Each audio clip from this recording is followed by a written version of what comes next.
Саламатсыздар, кутман күнүңүздөр менен. Менин атым Калмагатов Нурбек, АСО 125 группасынын студентимин. Мен бүгүн сиздерге системалык блоктун ички түзүлүшүн айтып берейин. Бул деген материнская плата. Материнская плата бул системалык блоктун ичиндеги компоненттердин баардыгын бириктирип турат. Бул оперативдик кес. Оперативдик кес бул маалыматты убактылуу сактайт. Башкача айтканда, компьютер иштеп жатканда маалымат турат, компьютер өчкөндө маалымат өчөт.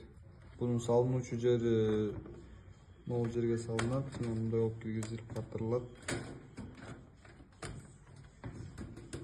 Бул система охлаждения, процессордун музатып турат. Монун түбүндө сокет сотунда микропроцессор жайгашкан. Анын кызматы программалардын буйруктарын маалыматты иштетет.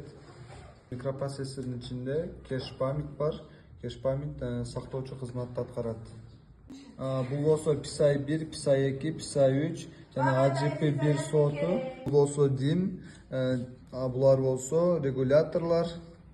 Бул болсо SMOS батареясы жана могулар транзисторлор. Бул жагында болсо бул PCI 1 жана PCI 2, буларга клавиатура менен мышка уланат.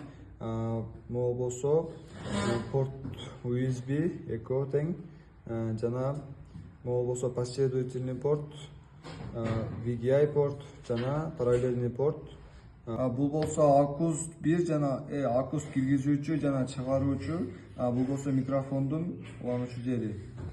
Бул материнская платанын местасы могул жерде жана бул блок питания. Бул блок питания системалык блоктун ичиндеги компоненттердин баарына ток жеткизип турат.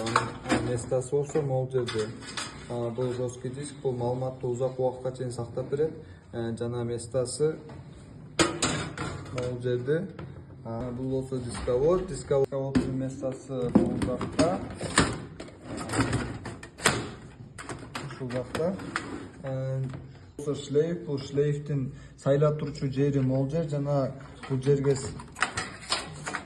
сайлат. Бүгүн сиздерге системалык блоктун ички түзүлүшүн айтып берген мен Калмагатов Нурбек болду. Келе жаткан жаңылыктар менен куттуктайм.